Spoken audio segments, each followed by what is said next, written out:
Traveling abroad in your early 20s and or your college years is possible, and I'm here to share with y'all things that I've learned both from my study abroad trips and also from my self-planned trips that might be able to make it a little bit more attainable. Now more than ever, travel is becoming accessible and more doable, which is really exciting. My name is Victoria. I'm a nutrition major at the University of Alabama, and while I've been at college, I have been lucky enough to go on 2 study abroad trips to Italy and London, and also a self-planned trip to Paris last Christmas. I am so incredibly grateful for the experiences that I've had, and I cannot wait to share with y'all how me and other people on my trip afforded to go on these trips, how I plan to make it the cheapest possible, and habits and tips that I've adopted to make sure that reaching my goal of travel has actually been attainable. I know that not everyone has the resources and ability to travel, but hopefully this video can help in sharing some tips that can make it somewhat more attainable, especially with study abroad programs and scholarships to go on them. And I especially want to talk about this because traveling in college is really a unique experience, because there are not going to be many more times in your life, especially your young early life,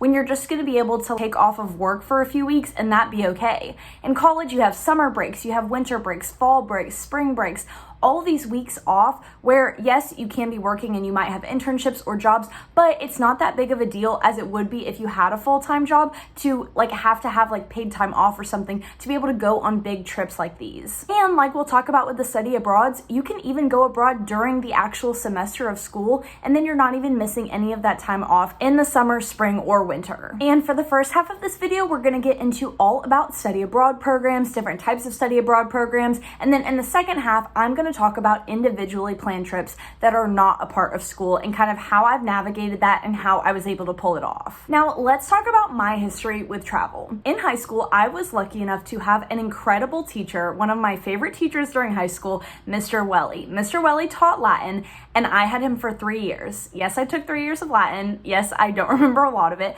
but Mr. Welly was literally such an incredible professor because he didn't just talk about Latin. He talked about life, and he talked about the future, and he made us really excited about the concept of being able to travel the world and go other places and see other cultures and other languages, and really the importance of experiencing things that are different than what you grew up with and different than your culture. He was the reason that I started dreaming about study abroad programs in the first place and why I even knew that they existed. If it hadn't been for Mr. Welly, I would not have even been able to think about these opportunities enough to make them happen, because I was so driven in high school from all the stories that he told us and all the things that he talked about, that going into college, I knew that it was going to be one of my priorities to make sure that I was able to go study abroad. And I am literally so thankful for that man for showing me the importance of it, because though it's not something that's necessary to do, it is something that's so extremely cool and something that I'm so extremely grateful that I've gotten to do. And again, I literally wouldn't have had it on my radar if it wouldn't have been for him. And one of the biggest things that it did and kind of started me on my journey was in high school when I was applying to colleges.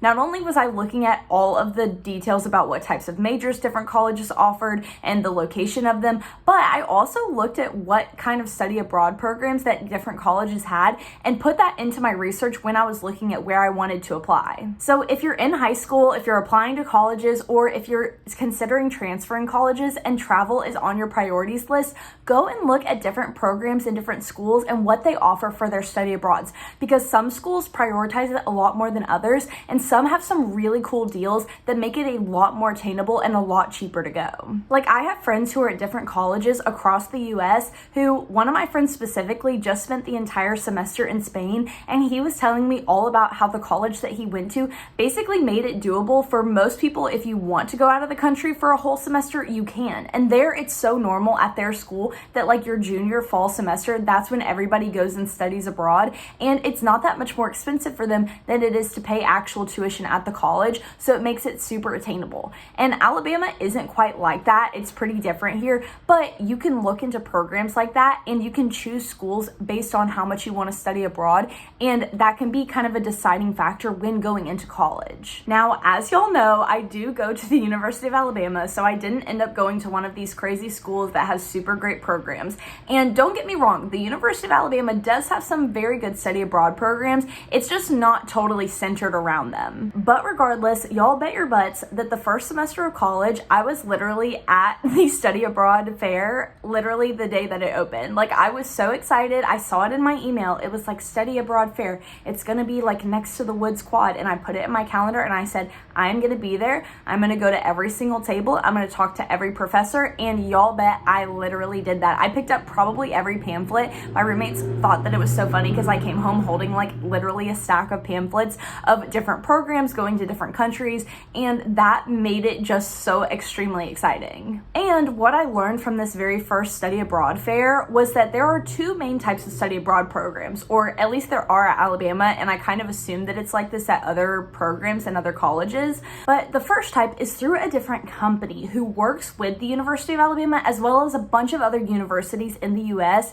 and basically they are a company that works both with the college in the US and a college in another country. And so basically they facilitate students from all over the US to go to this country and go to this college for a whole semester. So you are with a professor that works at this abroad college. You're learning from them. You're learning from the classes that are through this college abroad. So it's really not UA affiliated and not affiliated with colleges in the US. It's through this third other company. And again, this is really good for if you want to be gone for an entire semester. This is really going to get you out of your comfort zone a lot more, and you're going to be there for longer. You're going to either have a host family, or you're going to have to live in a dorm or apartment, and you're going to be there for the entire semester. So that's going to be a much bigger jump. And again, it's not through like your university's teacher, it's through the professors from this abroad university. So that's also going to be a little bit different, especially if there's a language barrier of a language that you don't speak. Now, the other option, which feels a little bit like safer, feels a little bit more comfortable to think about, is a faculty-led program. And this is when a professor from the University of Alabama, or I'm assuming that other colleges do that, but a professor from the University of Alabama gets a group of University of Alabama only students, and that professor travels with this group of students and they all go abroad together. And this is usually for a much shorter amount of time. The longest amount of time that I've heard of is 1 month, but there are programs for 3 weeks, 2 weeks, and 1 week where again, it's a professor from UA, students from UA, they go together and they either stay in a hotel together, stay in different like host houses together, and that teacher teaches them abroad and basically has classes with them abroad. So you have a teacher who you know speaks your language, you know can communicate, knows everything about your university and whatever, and so that's a little bit more of like a feeling safer option, especially if you're a little bit hesitant because it's only for a few weeks. So it's not going to be nearly as much as a commitment as going for an entire semester. So the first year of college for me, I did attend the study abroad fair and I did attempt to go on a study abroad program. Now, my freshman year, I was an undecided major, so I actually didn't really have like a niche or like a specific thing that I was interested in, like course-wise. So the one thing that ended up standing out to me was this study abroad in France trip. It was going to be a faculty-led program. It was going to be a month long, and it just seemed so epic to me. Everything that was on their itinerary, I loved the professor. I talked to him about it. But the only thing was, for this program, it was an English program. Like, it was for English credits, but it was not for any gen eds that I needed. And so I was like, well, if I'm going to be going abroad and I'm going to be taking classes abroad, I want them to count towards like my credit hours at UA. Otherwise, I'm going to have to pay, or like my tuition is going to have to pay for me to take those classes here again. So why would I waste my time going abroad? Like, I want to be able to do something that's going to get credits for me. So I was so determined, guys. And this is just like, you can fight for yourself for these study abroad programs, and anything like communication is key. So I talked to the professor and I said, hi, I said, I'm in the honors college. I said, is there any way, do you think that I could make this class, like do a little extra work and make it count towards like one of my honors classes that I do need to graduate?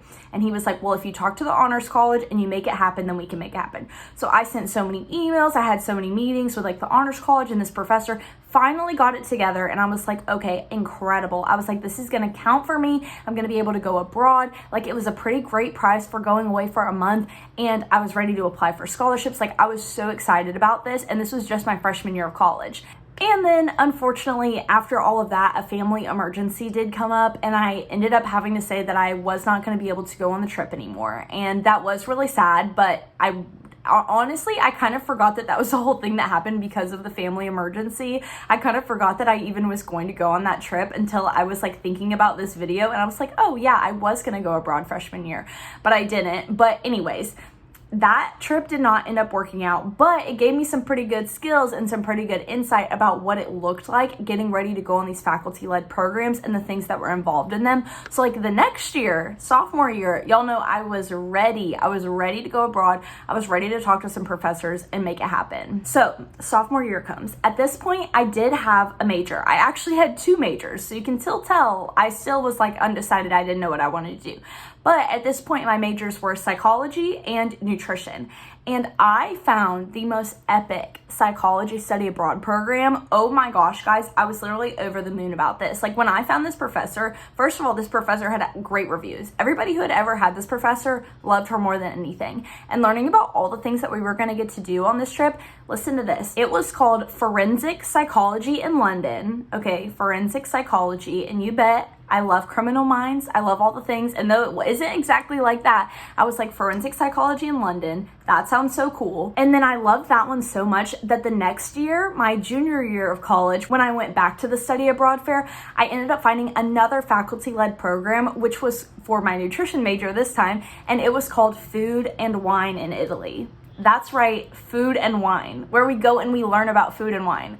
And both of those trips ended up being so absolutely amazing, and I'm going to go into the details about both of them. But first, I want to say that for these 2 study abroad trips that I did, I learned 5 very important similar lessons from both of them that I want to start by sharing. Number 1, apply to scholarships. Number 2, if you are going to pay for a flight across the world, make the time in between those flights really count. Number 3, ahead of time, think about the area that you're going to be in and the opportunities that are going to be around you. 4, you do not have to buy any new clothes or any new things to travel. And number 5, the unique experience that you get from going on a study abroad program, getting a host that lives in that country and speaks that language, may make it so worth it to spend the extra money to go on a study abroad program instead of planning a trip to that country by yourself. So let's go into detail about these things. Firstly, apply to scholarships. And while I did not get any scholarships for either of the 2 trips I went on, a lot of other people on my trips did. And after going on the first trip to London, I learned from talking to a lot of the other girls on the trip that they did not just apply to scholarships that were through UA's program. They applied to scholarships from a bunch of different outward places and outward sources. And this really broadened my mind because it's kind of like applying to college, right? There are so many different places that have scholarship funds, so many different companies that don't have anything to do with universities. They're just elsewhere, they're other. And it really takes some digging and some time to find these places. But if you really want to save the money and get the scholarships, it can be so worth it. And hearing about the ideas of like different places that they applied to through either clubs that they were in at the university or just through, like I said, completely other things, it gave them money. And whether it was just part of their cost, whether it just covered their plane ticket, or whether it covered the entire trip, they were able to get scholarships. And it really opened my mind to all the different places that you could actually apply and how you really do have to kind of dig deep in order to get that reward of finding a scholarship. Because there are a lot of places that want to give you money to do something as cool as travel abroad. And I know that that may take like writing a few essays, but really the time is worth it for what you might get in return. And also, not telling you to hold out hope or hold out faith, but one of my very best friends literally had applied to this scholarship that was potentially going to cover the entire trip, and she did not find out until the day before we left, y'all. The day before we got on a plane did she find out that she had indeed gotten that scholarship, and all of a sudden she found out that her whole trip was covered, and it was such a game changer. So even if you feel like you're applying to something late, you might still get that money after the fact or even like right before the trip, and it still makes such a huge difference. Number 2, if you're going to take a flight all the way across to a different country, across the world, make the time in between those 2 flights count. Now, let me tell you what I mean by this. Now, the actual cost to fly to a different country, especially if it's on a different continent, is going to probably be the largest expense by far of your trip. And the way I like to think about this is that if you are going to spend all that money to fly all the way to another country, then you might as well extend the time that you're going to be there between those 2 flights and then make it so that you can make the absolute most of this trip while you fly there that one time. For example, my food and wine in Italy trip was located in Bologna, Italy, and the surrounding areas. Now, Bologna is not very well known, and while it was like the cutest, most incredible town that I've ever been in my life, and I loved it so much, obviously the big bucket list items in Italy are gonna be like Venice, Florence, Rome. And so I still had those in my mind when I was thinking about going on this trip. And I knew that sometime in my lifetime, that was a big bucket list item for me, was to go to those other cities. So for me, it made more sense that instead of saying, okay, I'm going to Italy now, to Bologna, and then maybe someday in the future, I'll go back to Italy and I'll go to these countries. Instead of that, it made a lot more sense to me to extend the time of my trip and stay longer past when the study abroad was over, and then travel to all of those places in Italy, because traveling within a country, especially small countries like in Europe, is so much easier and cheaper there. And so it made more sense to me to just spend a little bit more money extending the days of my hotel and extending like the time that I was going to be there, than thinking about having to pay to fly all the way to across the world again in a few years. And on the flip side, thinking about my friends who have done study abroads that are like full semester long, some of them have extended their trip a little bit at the end, but also what most people do, and what I mean by like really make sure that you're taking advantage of that time between your flights, is that my friends have literally gone on trips every single weekend that they're abroad to different countries, because especially when you're in Europe, travel, I swear, is so easy. It's so easy to get flights and train tickets, and they're so much cheaper to go to all these different bucket list places. And so even though it might cost a little bit more to be going to these places over the weekend and taking these small trips, it's much less expensive than if you were having to do them separately. So it's like, while you're there, while you're abroad, why not make the absolute most of it and like get your absolute money's worth? And I did the same thing on my London trip, except for instead of extending the trip a week after I was there, I actually extended my trip for the week before my program actually started, and my mom and my brother came and we saw all the big things in London. It was so cool. And we even took the Eurostar to Paris, France, which leads me to my next point. Number 3, think about not only the area that you're gonna be in, but also the other opportunities around. Because yes, thinking about the other cities in your country is one thing, but it's a whole nother thing to think about the experiences and the things that are near. So like our trip to Paris from London is a little bit more of a creative idea of finding the opportunities that were around us and taking full advantage while we were there. I think that the Eurostar tickets from London to France actually only cost like $50 to $60, which is so insane, because when you think about a trip to Paris, you think like big money, big bucks, like so expensive, but we were only able to get there for like $50, and we were all gonna be in London anyways, so we figured, why not go? Doing some extra research before your trip and thinking a little bit more outside the box can really maximize the time that you're there and make the absolute most of it. And I even know that some of the people that I went on my Italy trip with, when they found out that I was gonna be staying a week after our trip ended, they were like, hey, who wants to go with me? Like, let's go to Milan, let's go to these other places, wouldn't that be so cool? And then they ended up doing their last minute trip, taking a train and extending their flights. So it's never too late, even if you're about to go on a study abroad trip, or even if you're already there. Number 4, you do not need to buy new things just to go travel somewhere else. Yes, while maybe getting like a charger that works for that area might be pivotal, and there might be some other specific like seasonal items that you might need, but changing out your whole wardrobe and getting a whole new set of clothes just to go somewhere else for a few weeks or a few months just isn't really worth it most of the time. And while this does seem like common sense, the reason that I really wanted to talk about it was because leading up to both of my study abroad trips, we had extensive meetings, both big ones with all people going on a study abroad that semester, and also with small ones within our group. And so many things that they talked about was that in Europe and in other countries around the world, people dress differently than in America, which yes, in America, we have a lot of athleisure. We dress very casually. And especially if you come to a college campus, like walking around UA, guys, everybody is in athleisure. Everybody is in sweatpants. They're in leggings. They're in sports bras, tank tops. Like, it's casual. It's much different than how people dress in cities or just in the rest of the world. So they told us all the time, they were like, you have to make sure that you have clothes that matches where you're gonna be. You don't wanna stick out like a sore thumb. You don't wanna look like you're a tourist. Like, you wanna be able to look like you're a local. So make sure that you buy what's appropriate. And they would show us pictures, and they would be like, for example, like try looking on Pinterest. Like, what do people actually wear in Italy? What do people actually wear like in France? And they would pull up these pictures of these outfits, and that is not at all what people are wearing. wearing. Like if you're looking up like French aesthetic or like Italy aesthetic, that's not what people are wearing. People are wearing literally regular pants, usually black pants or dark pants, and they're wearing regular tops that are like not revealing. It's just normal, like regular clothes.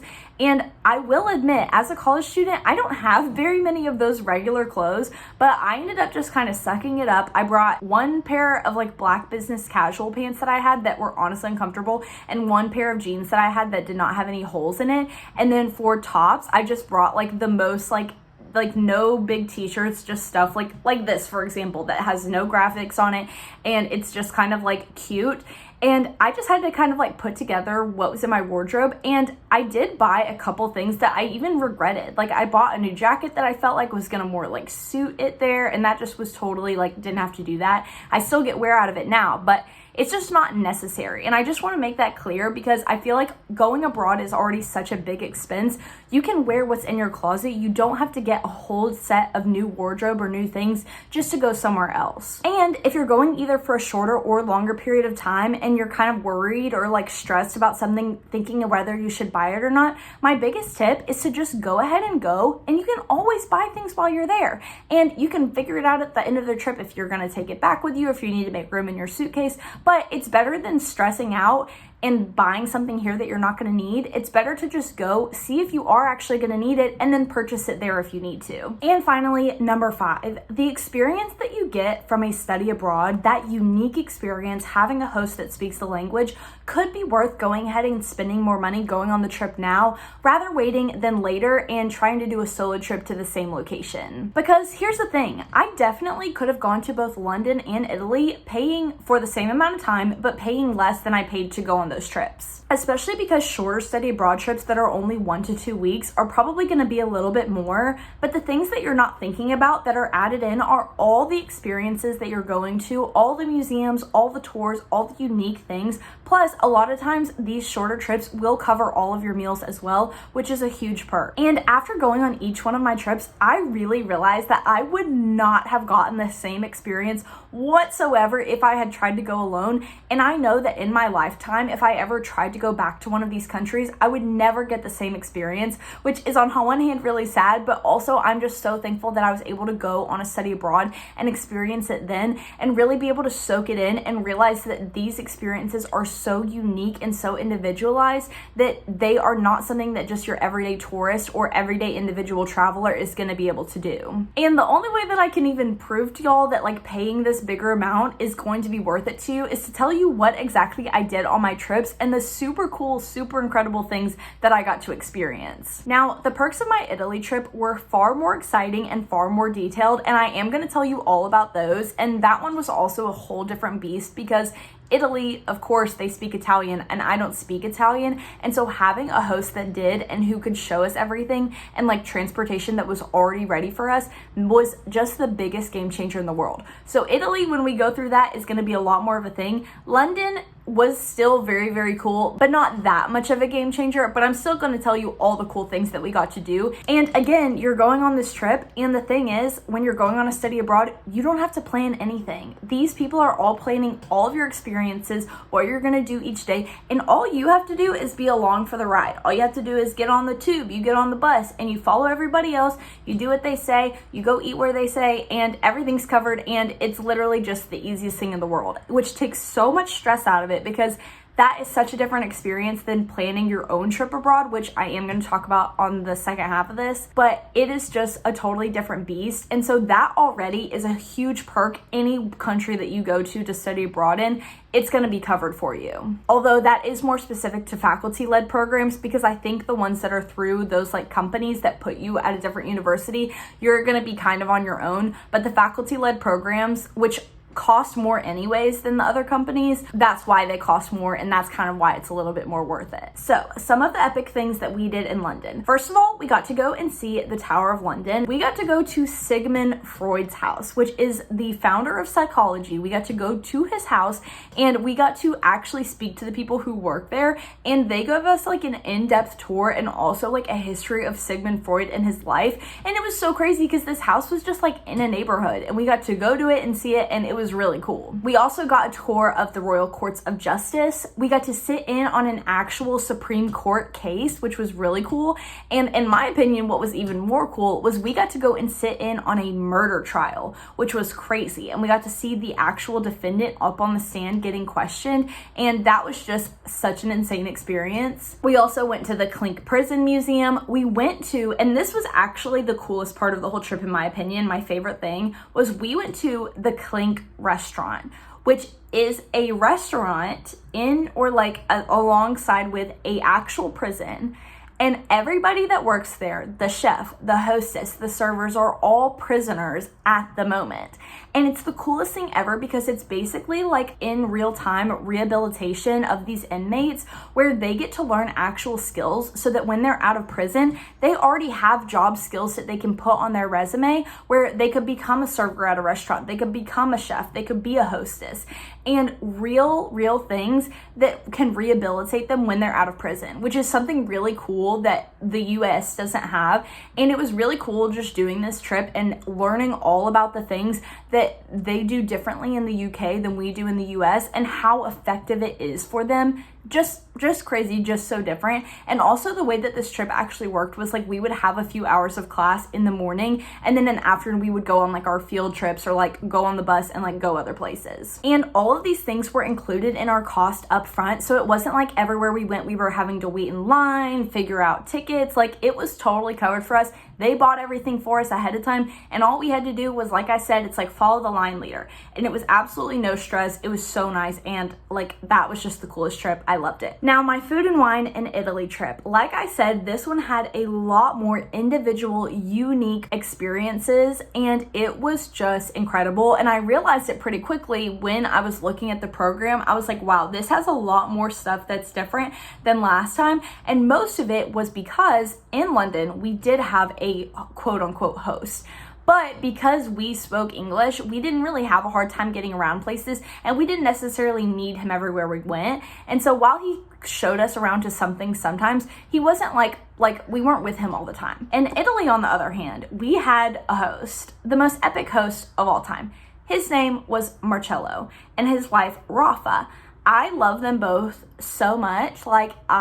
They were just so incredible, and they have grown up in Italy, grown up in the Bologna region. They speak fluent Italian, of course, and they went with us everywhere, and they gave us the experience of an actual lifetime. We didn't even know all the things that we were going to be doing before we left for the trip because it was kind of up in the air based on what Marcello and Rafa wanted to do that day or what they felt was going to be right. Like the stuff that we did, y'all, I swear, it was all Marcello's like personal friends that he had around Italy. Like he was taking us to just like his personal friends, like vineyards and places and restaurants, and it was like the experience of a lifetime. And again, I want to say this trip was very expensive for just a week, but when you hear about all the things we did in this week, y'all are going to be blown away. Like it, looking back, it was worth every penny. And on this one, every single meal and every single drink was covered. And not only do I mean like a meal, I mean every meal we had, y'all, was like 5 courses, and all those meals were covered, and endless refills of wine, all covered in our original cost. So everything that we paid up front, that was included in our price. And when I tell you this trip, this one we actually just like followed. We just did. I had to plan nothing. I had to think about nothing. The only thing I had to think about was what I was going to wear in the morning. And after that, I was just brought to different locations and I just experienced, I just enjoyed, I just did. It was so incredible. So we started our first night in Italy with an epic pizza dinner. And I don't know how Marcello pulled this off, but we had like the whole restaurant by ourselves and we got like a million different flavors of pizza that we got to try and a bunch of different types of wines. And that was only just night 1. So I was like, what am I about to begin for? The first day, Marcello and his friend, who was also named Marcello, gave us a personalized tour all around the city of Bologna. They showed us everything. They gave us the facts that you are not going to find online because they grew up here. They know everything about it. And that was really cool. And then that evening, that was when I realized this was going to be an experience, okay? That evening, we drove into the countryside and we were on our bus because, again, we're getting bused to places. Like, we don't even, know what's happening. We're on this bus, we're going into the countryside. And I was like, where are we going? Like, we're going kind of far away.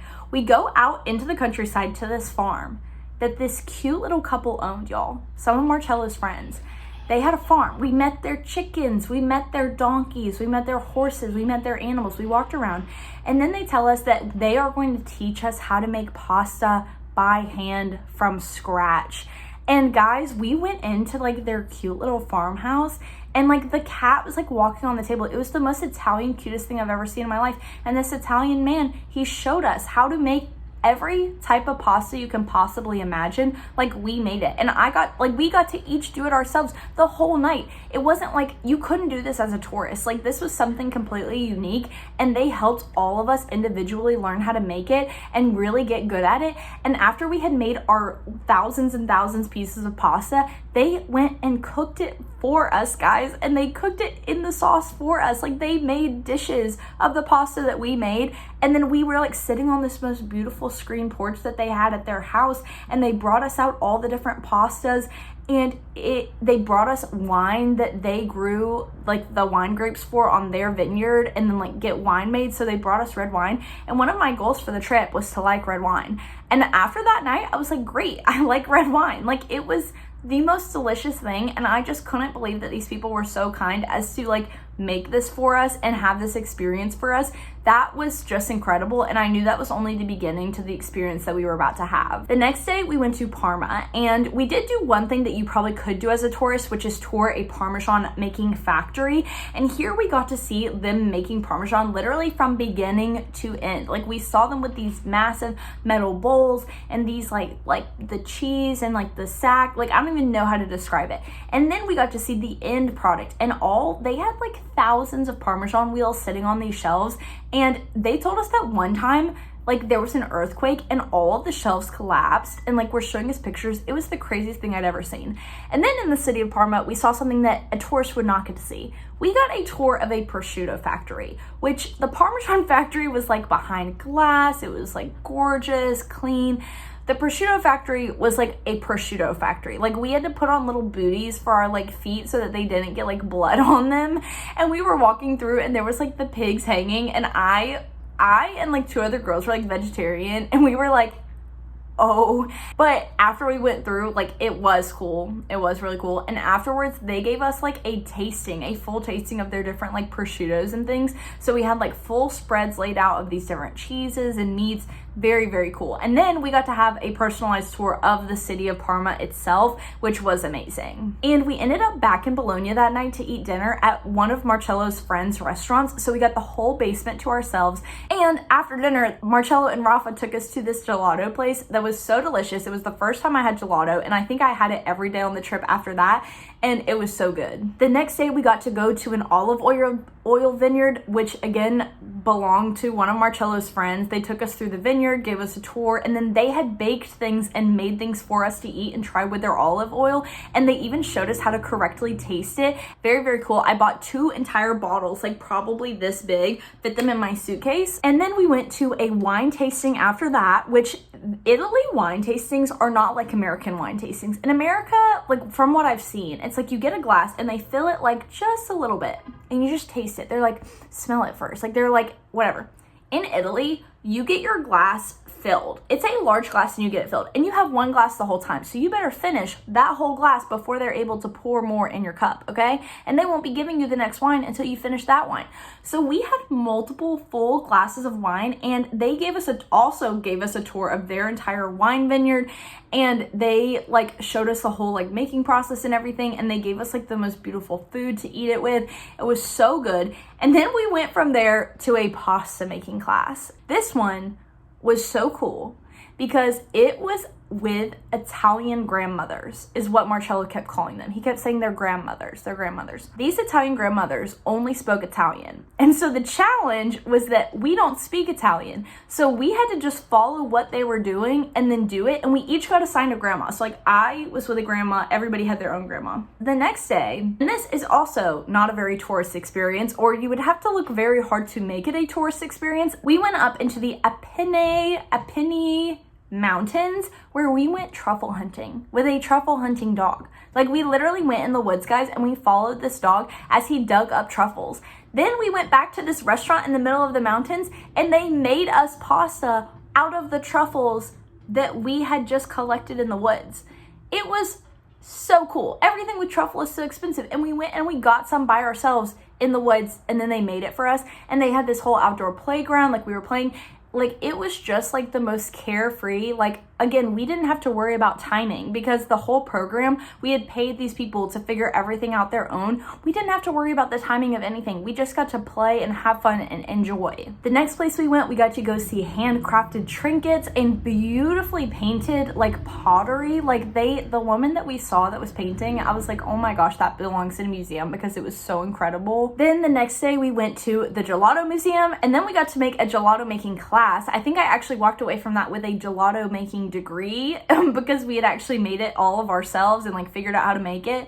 And then after that we went to the Ferrari museum, which not really food but really epic. And then we got a tour of Ravenna, which is a beautiful like town of mosaics. It was so gorgeous. And the cool thing that we got to do there that was unique is we got to go into one of these shops, and the lady that worked the shop actually let us have our hand at like chiseling the pieces that you use for the mosaic, because they have to be in like specific pieces.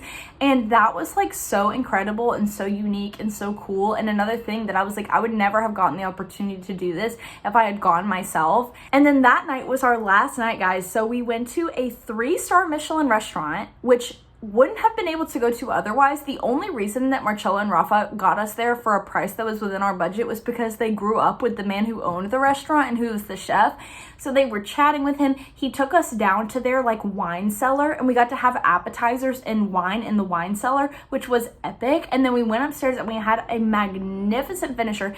And then we got, I'm trying to remember what it was, but there, like, somebody on our trip was like asking for the specific type of alcohol as like a nightcap if they had it, and they went down and they found it, and it was like this green alcohol, and they just like let us try it like for free. Like, everything, just paying up front for the experience was just incredible. So I know that I just raved about the experience that I had in Italy, but my gist behind it and the point that I want to make about it is, like, I have heard so many other people from Alabama who've been on short study abroads who have also had similar incredible experiences no matter what country that they've been to. Like, people that have been all over, because these like specific like faculty-led programs, they find the best hosts to have us and the best people to show us around. And I swear, like, I don't know, like, I'm assuming other universities have this, but even if I'm just speaking to anybody at the University of Alabama, if you're interested in studying abroad but you're nervous about the price tag associated with a trip, I urge you to like go to the fair, talk to the professor that's going, usually at the fair they also have students who have gone on the trip before, because after that they asked me if I would go to the study abroad fair, to the Italy table, which I guess you can tell I'm like pretty good at selling it, and just talk to them about what their experience was. Because, like, to give you guys an idea, my trip for that 1 week being in Italy, of everything that I just told you guys about, was $5,000. That is a lot of money. $5,000 is a lot of money for a 1 week trip. Some people pay that for like a whole semester, but I swear that from what we got, it was so beyond worth it. And again, a lot of people, like my friend got a full scholarship from this. The day before we left, she got a full scholarship and she didn't have to pay for anything. And so you can get experiences like that, and it's worth it to do the work to like write some essays, apply for some scholarships, and look into what the program is about, because there are such great experiences out there. And for me, like, that is why I think that doing a faculty-led program is so worth it. But I also think that doing a semester-long program can also be extremely worth it. It just kind of depends on like what you're looking for, what you want to do, and how comfortable of a time you have like going out of the country for a long period of time. Okay, now that I've raved about study abroad, let's talk about planning your own trip. Whether it's for spring break or graduation trip, whatever it may be, let's talk about planning it on your own. Now, the best overarching advice that I have for planning a packed, fun, incredible, and like as cheap as it can possibly be trip to another country is treating the planning process like a part-time job, okay? Or treating the planning process as like your new favorite hobby that's taking up all of your time, because it really takes putting a lot of time and effort into it to be able to get that good of a trip out of it. It is possible, it is just going to take a lot of time and energy. So for example, last Christmas I went to Paris, France, and I was planning that Christmas trip from like the beginning of August, and my friends would make fun of me because we would be in class and they would be sitting behind me and they'd be like, all you're doing in class is being on this Google Doc, working on all the things that you're going to be doing, figuring out the details, writing stuff down. And I was like, yes, because it's my newest hobby and part-time job is making sure that this trip is going to be the cheapest and best that it can possibly be. Like, I spent so much time looking into the best but also cheapest places to stay, what actually in the city was worth paying for versus just like seeing, where to get the cheapest tickets for what we wanted to do, and whether there were certain days or times that those tickets were cheapest, looking for the best food to eat, which were in like non-touristy areas but still really good, because usually that's where you get the cheaper and the better food, and all the things like that. And all of it started though with looking at the time of year to go. Okay, so there are so many different countries that you can go to, obviously, to go abroad. So many incredible, cool countries. And there were a lot of places that I could have gone for cheaper than France. I don't know why that was stuck in my mind. Our friends had talked about that they were going to go, and they had the previous year been to another country that had really great Christmas markets over Christmas break, and they did it the year before because the flights had been so cheap that time of year compared to every time else. And so when they were saying that they were going to go to Paris this year to go see their Christmas markets, we were like, oh my gosh, that sounds like such a great idea. Like, we would love to do that. But I just want to be clear, there are a lot cheaper countries that you can go to than like Paris, France. But no matter where you go, which country that you decide that you want to visit, looking at the time of year to go is key. And again, this is why college and traveling in college is so incredible, because you have summer break, which is like 2 to 3 months long. You have an entire fall break and Thanksgiving break. You have 4 weeks off in Christmas break. You have a whole week off of spring break in the spring, and you have like then we're back to summer, LOL. But you get what I mean. It's a whole year round where you have different opportunities where you could be going abroad depending on what's cheapest and where you want to go. Whereas like if you started a job already or like we're out in the workforce, then you would have to like ask for that time off, and that's just going to be a lot more tricky to deal with. So for us, we found that when we were looking at tickets to Paris in the winter time and then the beginning of December, they were so much cheaper. Like I think, guys, they were like 3 times cheaper than if we were to go in the summertime, which is just absolutely insane. I think our flights were about like $500 each, if not less than that. Like I think it might have been like $475 or something, which to go all the way across the ocean to Europe from America, that's a pretty good cost. And because Christmas break is so long, I was able to go for 2 full weeks to Paris for a total of under like $1,000 for 2 whole weeks, which, remember, I went to Italy for $5,000 for 1 week, and this was $1,000 for 2 whole weeks, and I was still back in time to have Christmas with my family. So now I'm gonna show y'all my crazy unhinged Google Doc that I planned for our Paris trip so that you guys can see kind of the bones of like my thought process, where I was, what I was doing, and how I literally planned this trip to the hour based off of the main things to make sure that we fit everything in that we wanted to, and that we got all the cheap things in, the cheapest ticket times, everything like that. Okay, y'all can literally see that on the first day, because this was the beginning of December, and this was also, we were there during my birthday, my 22nd birthday, which was just so epically cool. And part of the way that I paid for this trip was I told my friends and family, I said, please do not give me a gift for a birthday or Christmas or anything. And please instead, if you would have given me a gift, just give me whatever monetary amount you would have so I can put it towards this trip, which was so much worth it. Like, it was just incredibly worth it. I can't even say. But so this did happen during my birthday. So we started on December 9th, and here I have the exact times that we were departing and how long we were going to be there. And the other reason that making a document like this is really important is because you can send it to like your parents, you can send it to like your guardian, your loved ones, so that they know where you're supposed to be at different times, when you're supposed to be able to check in, so that if something isn't right, they can immediately check in and make sure that you're okay, or like then giving them the number to the hotel that you're staying at, or where you're going to be, because they can also call the museum and be like, hi, I'm worried about my daughter. I think she may have been kidnapped. So like giving them where you're going to be is important. So then the next day, basically we took a red-eye flight and we arrived in the morning. The red-eye flight was the cheapest flight available. We got there at like 8:20 a.m., which meant that we had to be doing things all day because check-in was not until the afternoon. But we were able, I made sure to be able to check our luggage and put that at the hotel while we went out and did things, okay? So I had like the times that everything was open. I also had backup plans for things in case things weren't open or fell through. All the things, okay? So I did skip exam week to come here, and I did my exams online. Like, I made sure that I was going to be able to do that, and that was also like pretty incredible.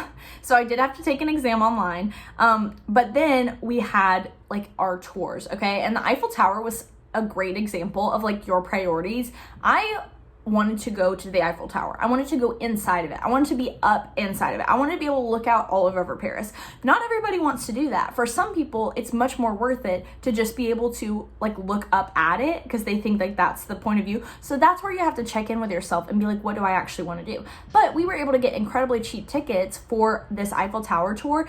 And my boyfriend was really skeptical about it because he was like, I don't know if this is worth it. When we got to see the machinery inside and like how the elevators worked and like the checks and balances, guys, he was literally on top of the moon. Like, I think this was his favorite thing that we did the whole time. Look at those massive hydraulic counterweights. And they had a Christmas village inside the Eiffel Tower. It was so cool. It was so cool. Anyways, so this day, as you can see, we did pick up Disney tickets. Disney was what we did on my birthday, okay? And I had been wanting to go to Disney, but going to Disney in the States is so expensive. Getting a ticket to Disney World in Paris, oh my gosh, cheap as heck, guys. Like, literally so cheap.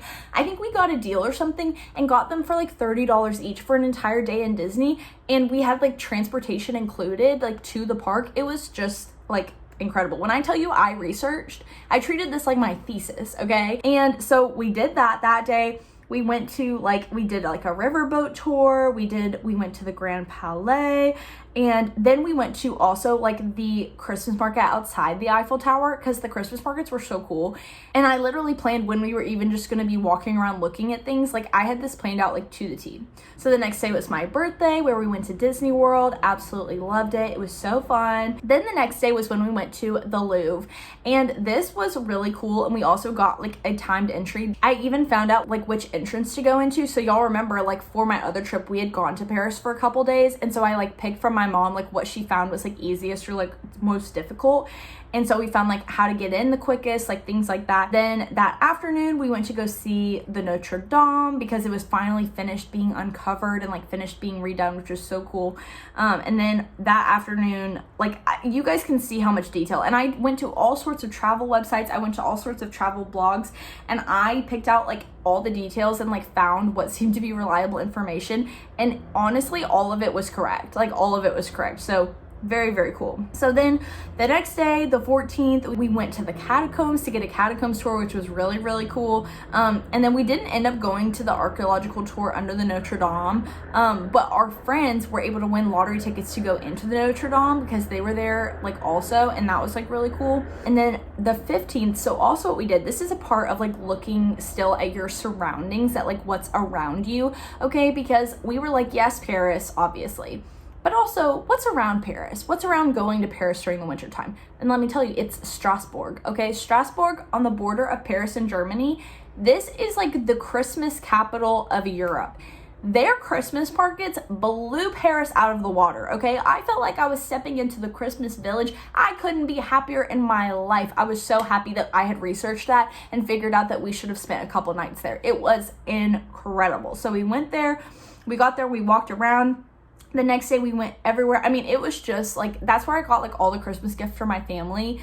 It was just so incredible. Then the next day we got a train back from Strasbourg to Paris. And this is another example. So that night we made sure to go to the airport hotel at Charles de Gaulle because it just made so much more sense. Like, it was so cheap to stay at the airport. We were only going to be there for one night. Our flight was early. So it just made all the sense in the world to stay at the airport hotel, which again, super cheap, super easy. And then we got there. I think we woke up at 4 a.m. and we rolled ourselves out of bed. We got on the plane and we went home. And again, all the details for our family and friends, but like, we were there from the 9th to the 17th, and I guess that's really only like a week and a half, but like, seriously, that week and a half was so good, and we were able to get it for such a good price because I had done so much research into it. And like, it was just so beautiful, and it was so fun. And like, I was really proud of that trip and really proud of planning it and everything that I was able to pull off. And yeah, I mean, I just think that if you want to travel, if travel is something that you're interested in, it doesn't hurt to look at the options around you, look at the opportunities around you.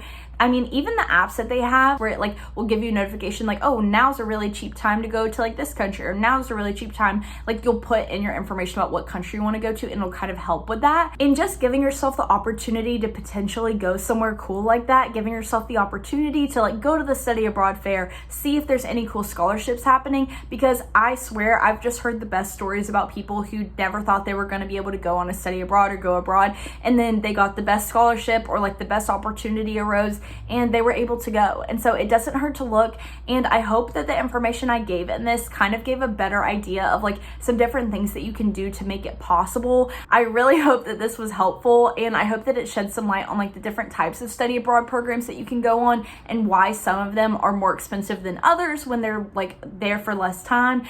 And I don't know, I hope that this just helped you guys. And if you have any other questions about anything, please let me know. I love talking about this, and like going places that have different cultures than yours are really big, and I have a lot more places on my bucket list now. I feel like Europe is like what I've seen in like so many movies growing up, and now I just like have ideas about going to like Asia and Africa and like South America, and I just want to go everywhere. And like, yeah, that's not really going to be realistic.